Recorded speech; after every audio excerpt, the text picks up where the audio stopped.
¿Cómo ayudo a mi hija adolescente que siempre anda de mal humor? No logro dejar de fumar y estoy desesperada. ¿Qué hago? ¿Cómo puedo perdonar a mis padres biológicos que no conocí? ¿Puede una esposa divorciar a su esposo que la maltrata verbalmente y demuestra desamor? ¿Por qué puedo hablar en lenguas solo en mis sueños? ¿Qué significa entregar a alguien a Satanás? Este es otro episodio de Conversaciones sobre el liderazgo y la iglesia.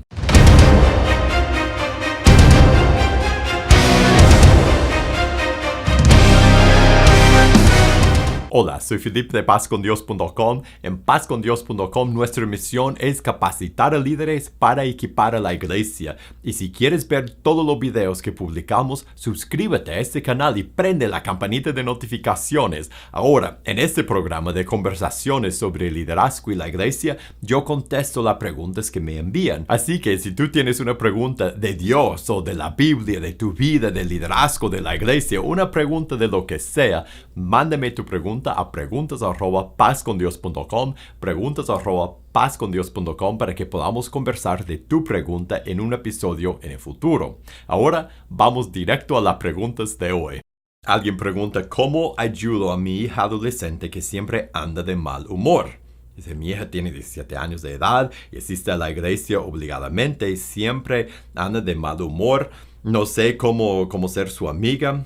La madre de ella que le está escribiendo esa pregunta, trato siempre de entablar amistad con ella, mas me evade y no sé por qué. Siempre oro a Dios por ella, mas no veo cambio en ella. ¿Qué debo hacer? Estás haciendo 3 cosas buenas, muy buenas. La primera es estás orando por ella. No canses de orar por ella.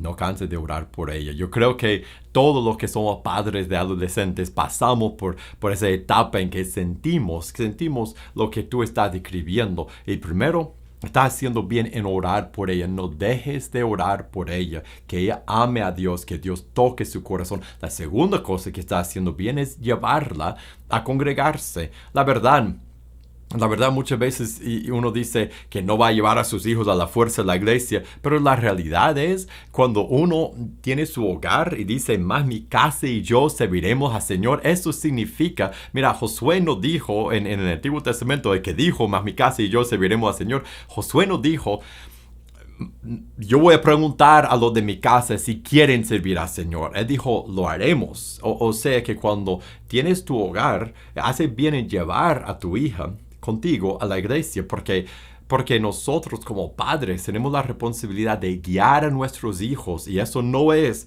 preguntarles si quieren acompañarnos, es decir, más mi casa y yo, nuestra familia se congrega con la iglesia, nosotros somos parte de esa iglesia y todos vamos juntos. La tercera cosa que está haciendo, que para mí es algo muy positivo y muy bueno, es estás intentando a entablar amistad con ella.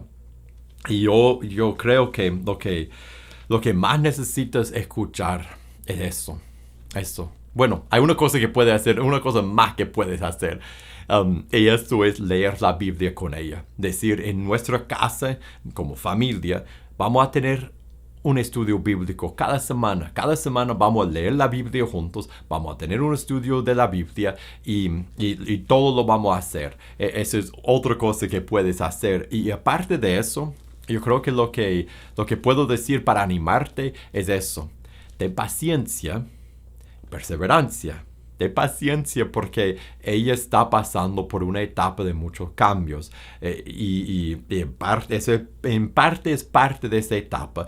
Ten paciencia y persevera en lo que estás haciendo. Siga orando por ella todos los días. Vea o no vea cambios. Y crea que Dios, no pierda la fe que Dios le va a cambiar el corazón. 2, sigue llevándola a la iglesia y empieza a estudiar la Biblia con ella cada semana. Y persevera en tratar de formar amistad con ella. en practicar con ella, buscar los momentos en que está menos resistente a ti, los momentos en que se abre un poquitito y aprovecha de esos momentos, busca la forma de hacer algo con ella que a ella le gusta, piensa en los intereses de ella y meterte en el mundo de ella, interesarte en lo que le gusta a ella y busca la forma de hacer amistad con tu hija y persevera en eso, aunque sienta mucho rechazo.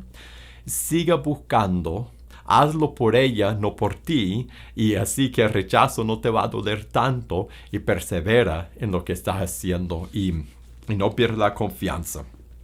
Que tarde o temprano, algún día, tal vez hoy no, pero algún día tendrán una buena amistad y no solo serán amigas, serán hermanas en el reino de Jesús. Alguien pregunta, no logro dejar de fumar y estoy desesperada, ¿qué hago? Y yo creo que esa pregunta no solo es para ti, sino para todos los que luchamos con pecados persistentes. Porque si es fumar para uno o otro pecado para otro, es lo mismo que todos sentimos cuando un pecado persistente se ha metido en nuestra vida. Lo hemos dejado entrar y se ha adueñado de nosotros. Experimentamos lo que Jesús dice en el Evangelio de Juan, que el que practica el pecado es esclavo del pecado. Lo sentimos, es parte de lo que somos y queremos dejarlo. Recuerda lo que dice en Romanos. Te voy a dar una tarea. La tarea es leer Romanos capítulo 7, del verso 7 a final del capítulo, y después Romanos capítulo 8, del 1, puede decir en el verso 17, del 1 a 17. Entonces Romanos 7 a final, y después Romanos 8, 1 a 17. Porque ahí Pablo habla de esa misma lucha, la lucha de no saber cómo dejar un pecado que te tiene atrapado y de cómo hacerlo el bien que uno sabe que debe hacer y dejar de hacer el mal que no quiere hacer, y esa lucha que nos esclaviza. Y después él describe cómo nosotros, por el poder del Espíritu Santo, nosotros podemos luchar. Y él habla de la lucha mental, de poner nuestra mente en las cosas del Espíritu y de hacer morir a nuestra carne. Él describe cómo hacerlo y cómo es la lucha. Entonces te animo, lea esas partes, la segunda parte de Romanos capítulo 7, la primera parte de Romanos capítulo 8. Medita en eso, que esos pasajes llegan a ser tus versos de luchador y tu ánimo en tu lucha contra el cigarrillo. Y después te voy a dar otro pasaje que es Santiago capítulo 5, verso 16. Dice, confiesen sus ofensas unos a otros, oren unos por otros para que sean sanados. La oración eficaz del justo puede mucho.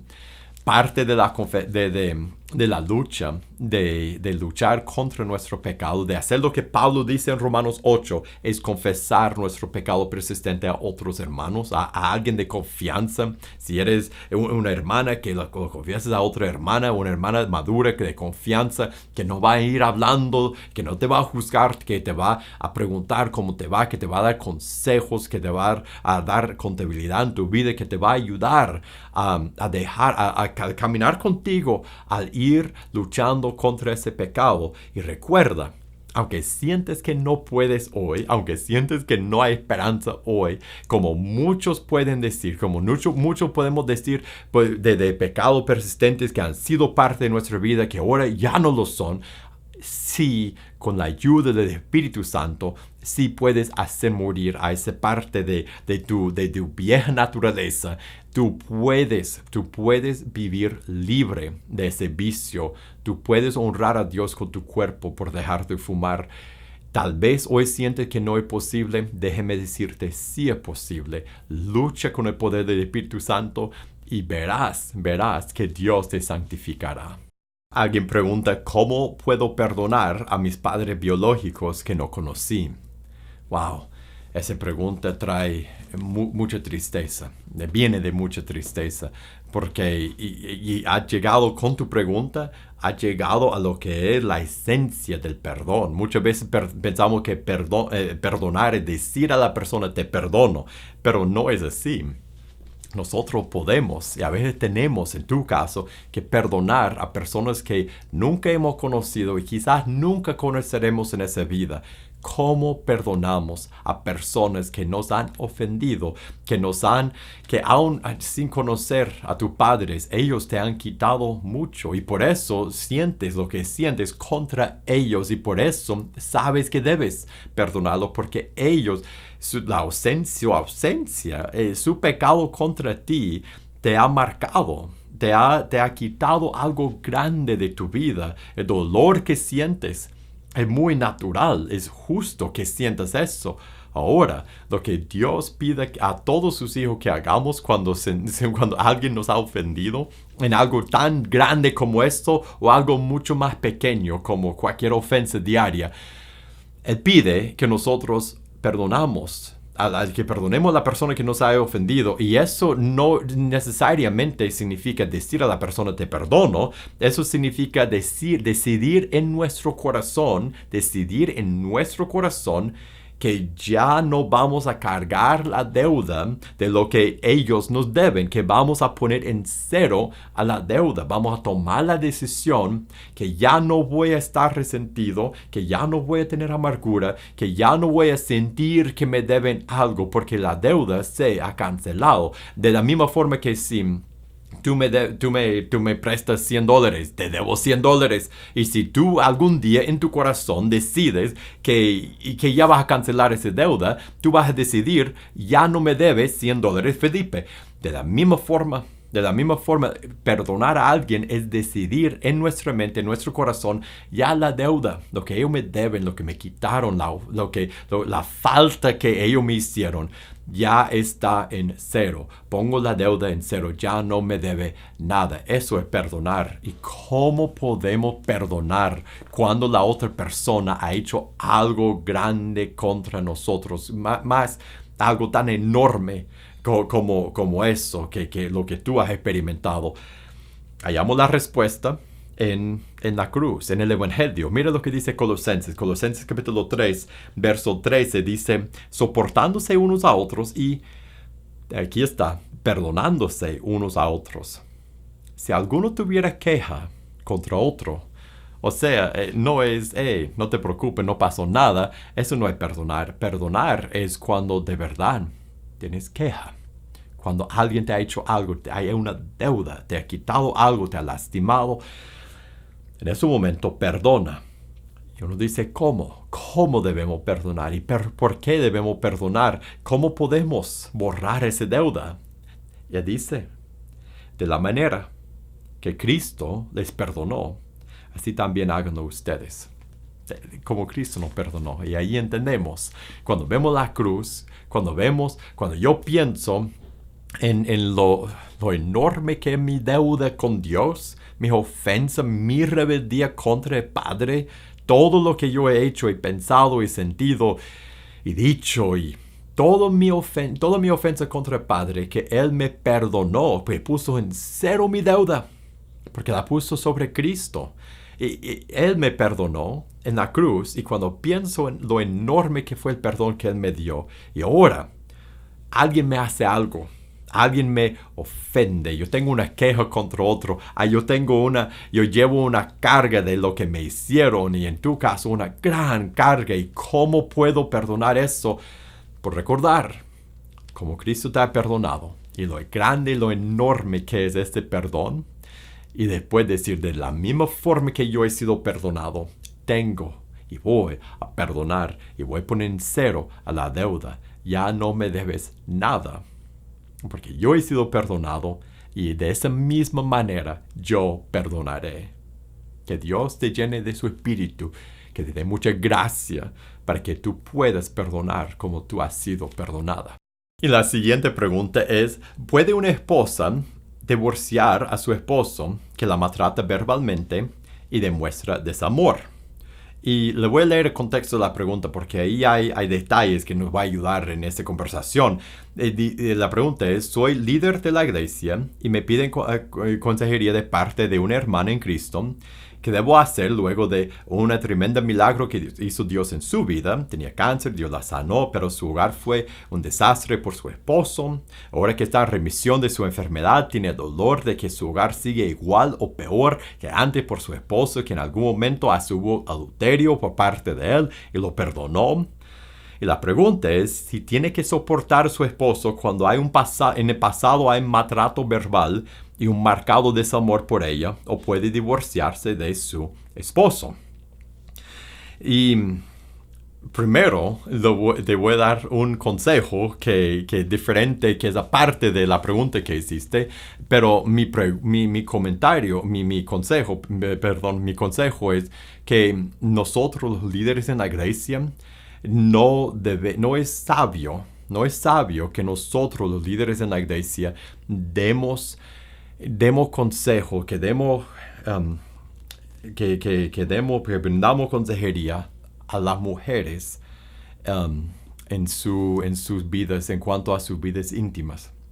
La verdad que yo creo que nos convendría, y yo no conozco toda la situación de usted, entonces voy a hablar en términos generalizados, pero yo creo que nosotros debemos recordar el consejo, la instrucción que Pablo dio a Tito, en Tito capítulo 2, donde dijo que las mujeres mayores enseñan a las menores, y nosotros debemos en nuestra iglesia establecer un sistema de discipulado para las mujeres, que son mujeres que discipulan a otras mujeres, por la razón que a menos que demos los consejos con nuestra esposa, por ejemplo, en pareja, como Aquila y Priscila, ni que nosotros aconsejamos a un joven, a una mujer con nuestra esposa, ahí sí y quitamos algo de peligro del asunto. Pero la verdad,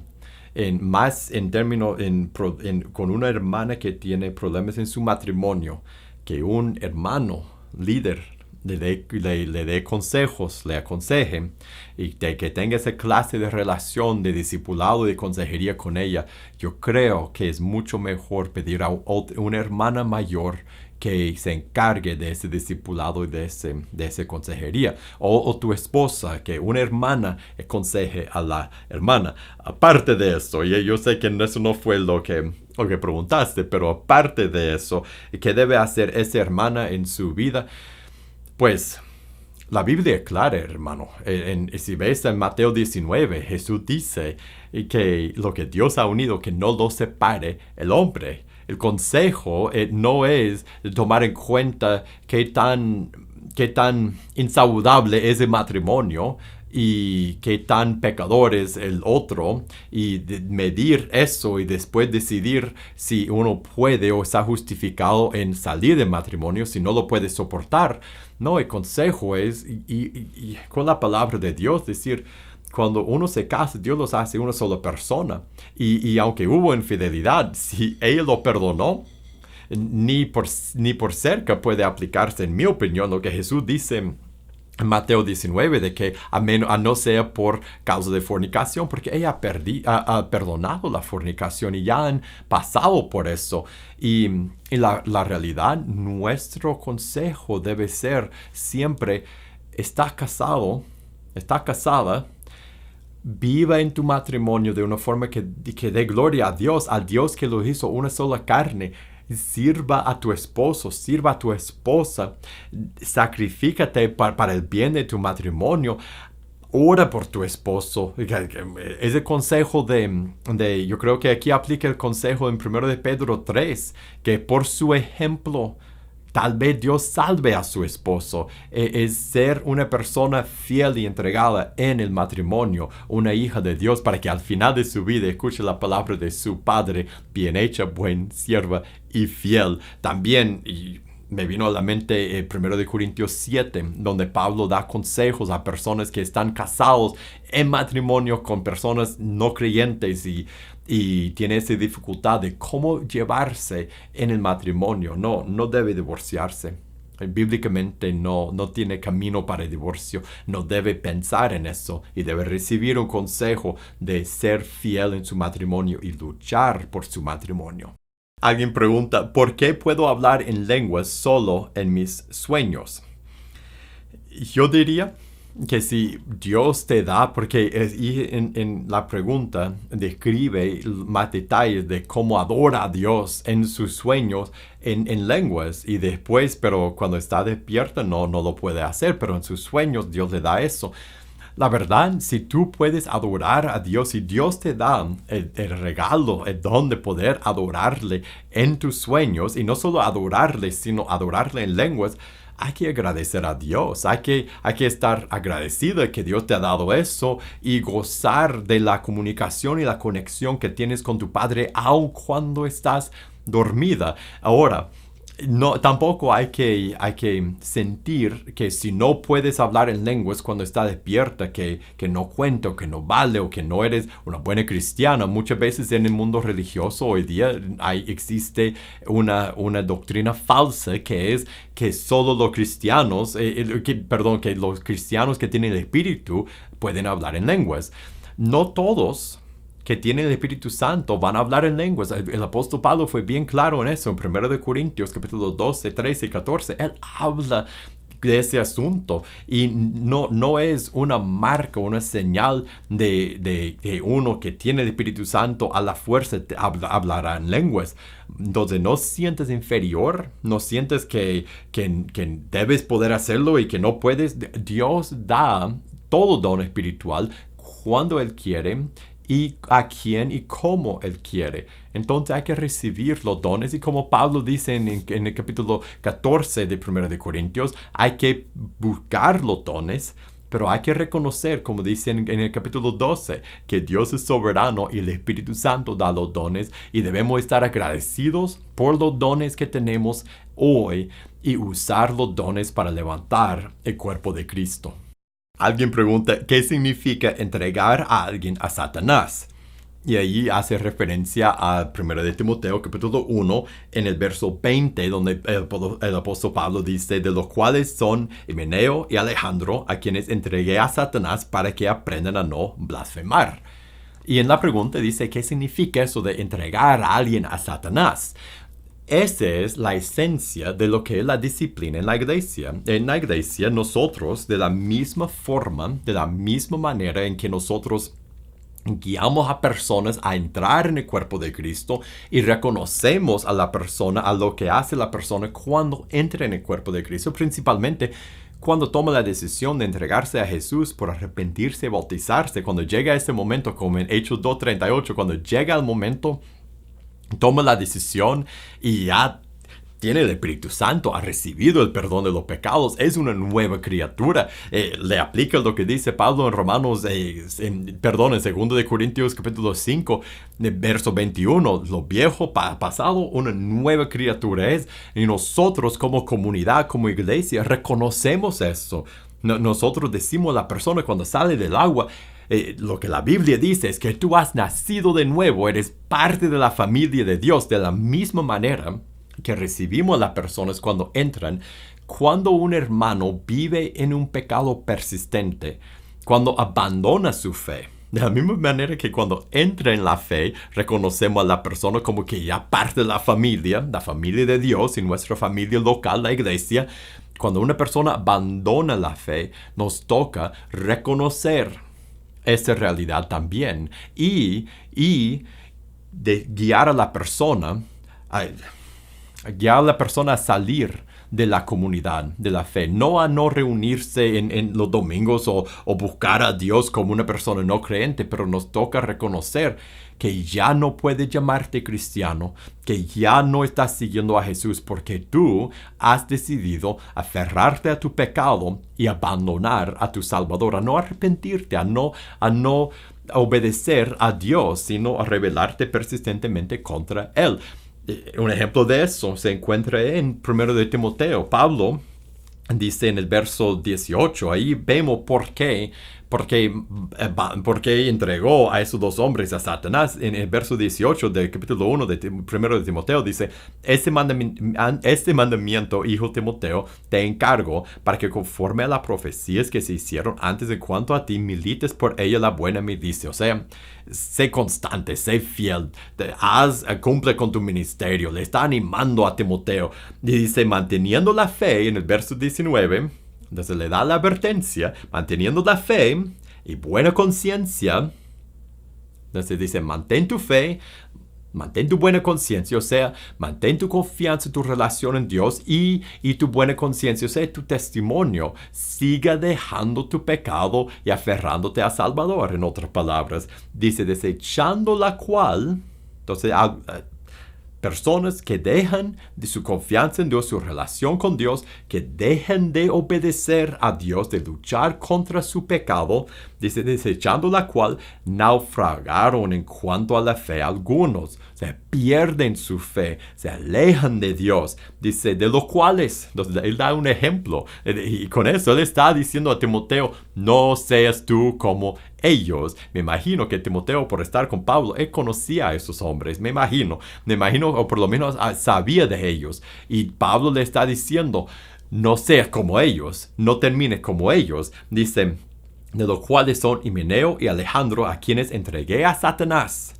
para que aprendan a no blasfemar. El propósito de eso, el propósito de entregarlo a Satanás, es que ellos se arrepientan de su pecado y regresen a Cristo. Eso vemos también en otro ejemplo de lo que es la disciplina en la iglesia que Pablo aplicó en 1 de Corintios. Él escribe la carta de Corintios a los Corintios y en el capítulo 5, él habla del caso de fornicación, que un hombre tiene la mujer de su padre y ellos, en vez de estar así asustados por esto, y en vez de corregir a su hermano, ellos están como orgullosos de eso, que no le pasa nada y no quieren trabajar con el alma de su hermano y rescatarlo no lo ven como pecado. Pues en el capítulo 5, verso 4, Pablo dice algo muy parecido a lo que dijo Timoteo.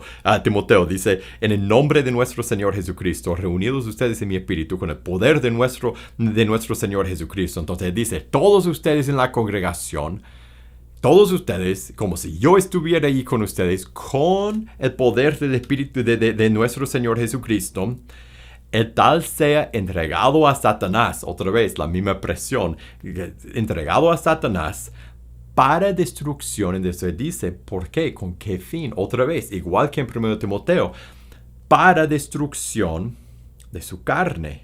¿Qué está diciendo? ¿Qué quiere decir? Para destrucción de la carne, a fin de que el espíritu sea salvo en el día del Señor Jesús. En otras palabras, hay que decirle a la persona que persiste en pecar, ya ha sido corregido. Mateo 18, yo te he exhortado, te he corregido, no ha escuchado.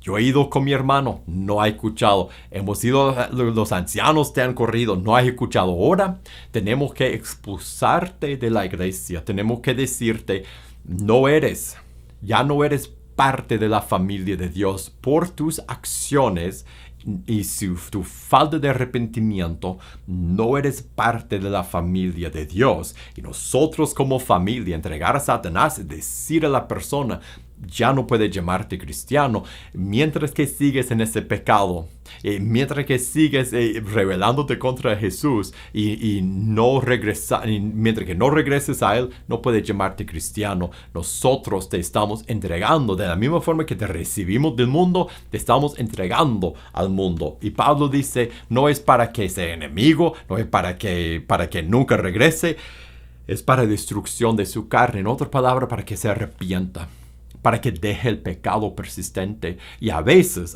el pecado se dueña tanto de un cristiano que la única forma en que se va a despertar, que Dios lo va a despertar, es por hacer eso. Que la congregación le diga, te vamos a entregar a Satanás.